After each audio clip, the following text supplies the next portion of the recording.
right, hello wine drinking people. Back with more of what I've had to drink yesterday, and we had a gentleman from the Southern Wine Group in the store to show us some things from Chile.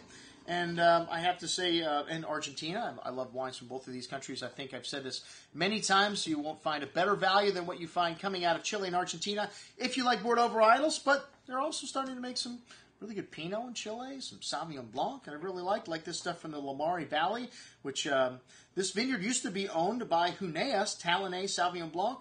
I guess when he started the project in the Casablanca Valley, Veramonte, he said, man, I don't need this stuff. It's 300 kilometers north of Santiago. It's one of the most remote places in Chile and really cold climate. And I guess he decided to focus on where he was at. And this is a really unique terroir.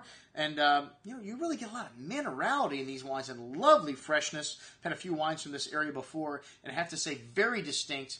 And if you like wines with distinction and minerality as opposed to a host of ripe fruit, this is something you may want to check out. Bit of green herbs, kind of white grapefruit, citrus, kiwi notes to this wine, and a slight briny character to the nose as well. Really intense mineral-laced finish here, kind of tongue-tingling acidity, that fresh grapefruit, that briny character showing through in that herbaceousness. Pretty good complexity here. Like I said, the aromatic whites in an area like this do very well. $22, a very good Sauvignon Blanc.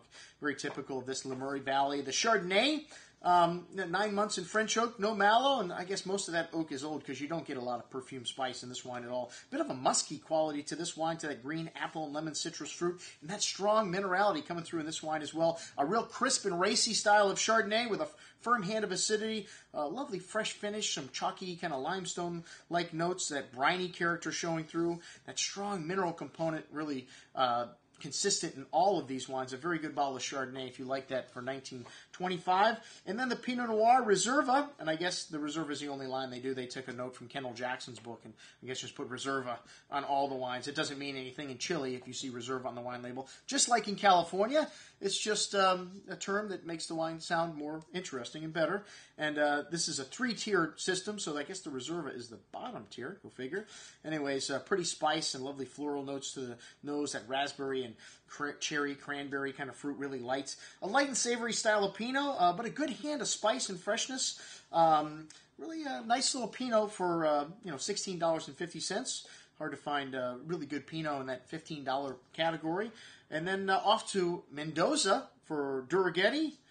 Bonarda, of all things. This is a varietal that you usually see as a blending grape, and there's a couple different Bonardas. Most of the stuff that you find in Argentina is from the southwest area of France, from the Savoie area. They do have a Bonarda also in northern Italy, and I guess they're two totally different grapes. So this is the black label for the Durigutti project. Mostly American oak and mostly purchased fruit from the Uco Valley, Luján de Cuello, and Agrello.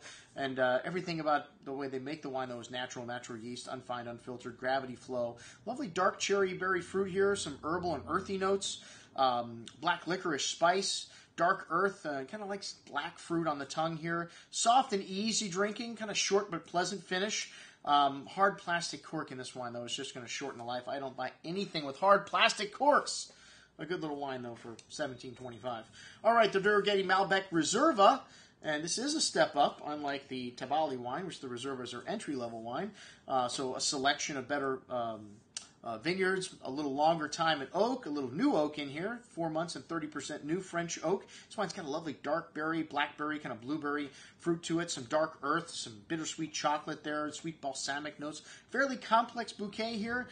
Pretty simple on the palate, that dark berry fruit showing some nice structure and depth here, and some tannins on the finish with some of that spice coming through on the finish. Very good little bottle of wine for $27.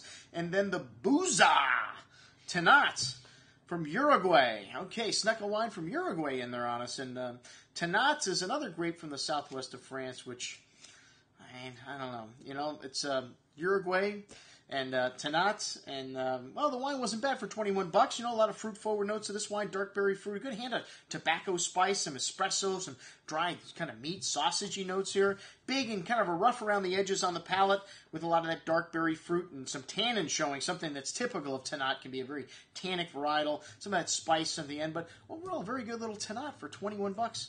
maybe my pick of the litter here with the group from Southern Wine Group.